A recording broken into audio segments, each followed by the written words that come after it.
ఈరోజు జగనన్న ప్రతి ఒక్క ఆటో ఓనర్కి సంవత్సరానికి 10,000 రూపాయలు ఇచ్చేవాళ్ళు. అవునా కాదా? అవును సార్. ఈ రోజున చంద్రబాబు నాయుడు గారు ఆటో వాళ్ళకి 10,000 రూపాయలు ఇవ్వకపోగా వాళ్ళ మీద విపరీతమైనటువంటి కేసులు పెట్టి వాళ్ళని హెరాస్ చేస్తూ ఉన్నారు. చంద్రబాబు నాయుడు గారు, జగన్మోహన్ రెడ్డి గారు ఇస్త్రీ చేసేటువంటి వాళ్ళకి 10,000 ఇచ్చింది, తర్వాత క్రాప్ చేసే వాళ్ళకి 10,000 ఇచ్చింది, ఈ రకంగా ఆటో వాళ్ళకి 10,000 రూపాయలు ఇచ్చింది.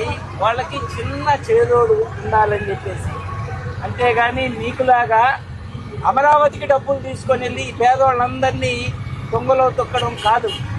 తెలుసుకోండి, జగన్మోహన్ రెడ్డి గారి పాలన చూసి నేర్చుకోండి. పేద వాళ్ళకి ఏదో ఒక రకంగా చేదోడు వాదోడుగా ఉండాలనేది అది సుపరిపాలన అవుద్ది. అంతేకాని ఎక్కడో డబ్బులు పెట్టి, అమరావతిలో డబ్బులు పెట్టి వీళ్ళనందరినీ నాశనం చేసేటువంటి పరిస్థితి తీసుకురావద్దని చెప్పేసి చెప్తాను.